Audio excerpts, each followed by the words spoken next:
Meet Omar Apollo, the blue-haired, gender-rebellious, Mexican-American prince. Somewhere in Brooklyn, an aspiring Mexican-American heartthrob is making his rounds.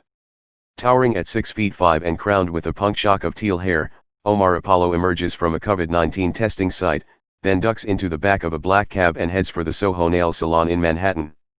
When Apollo answers my video call, he's a little short of breath and, after getting impaled in the brain with a nasal swab, he looks forward to something that will make him feel human again, a manicure. "I'm excited to get my nails done," says Apollo, his brown eyes peeping above his powder blue face mask, scrutinizing his long, unmanicured hand.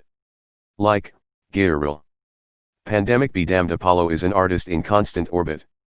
Fueled by the buzz surrounding his two independently released EPs, 2018's Stereo and 2019's Friends, the 23-year-old R&B artist spent the better part of his last 2 years on tour, spanning the US, Mexico, Europe, Asia, and Australia, and signed a deal with Warner Records.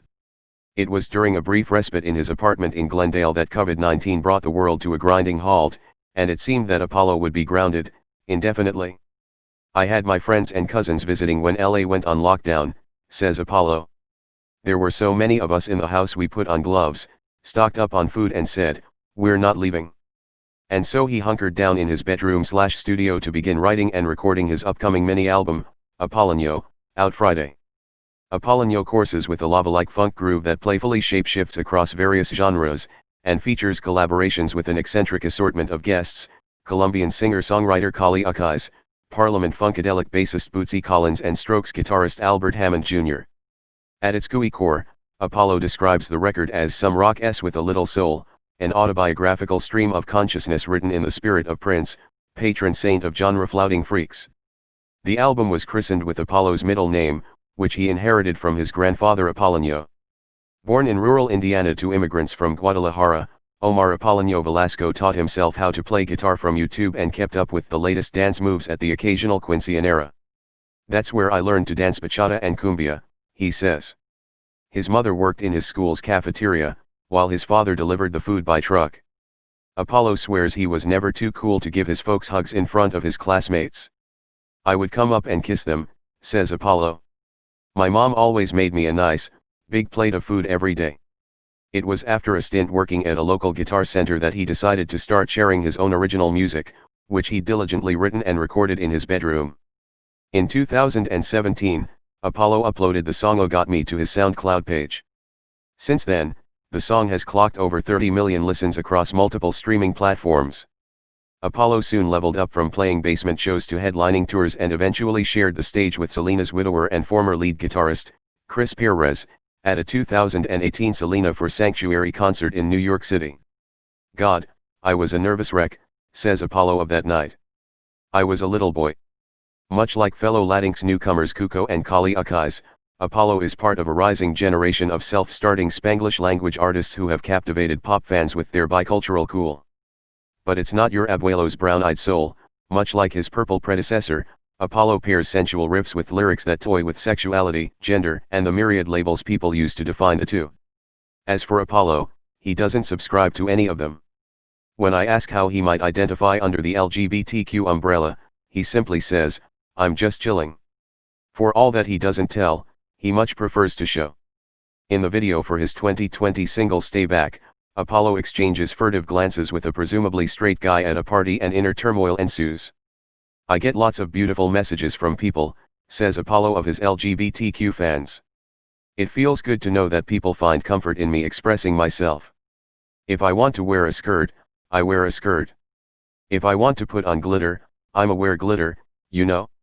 I can't make people like my music, or like me as a person. I put it out in the world, and you do what you want with it." We meet again 2 days later, this time in person, on the streets of Chinatown.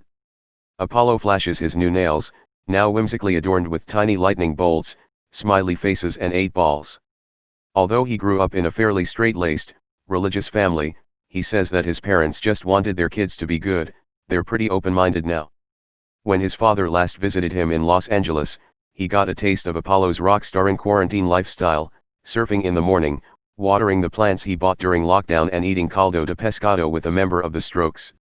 "It all started with a phone call," says Albert Hammond Jr., who shared songwriter and production duties with Apollo on his lo-fi ballad Useless.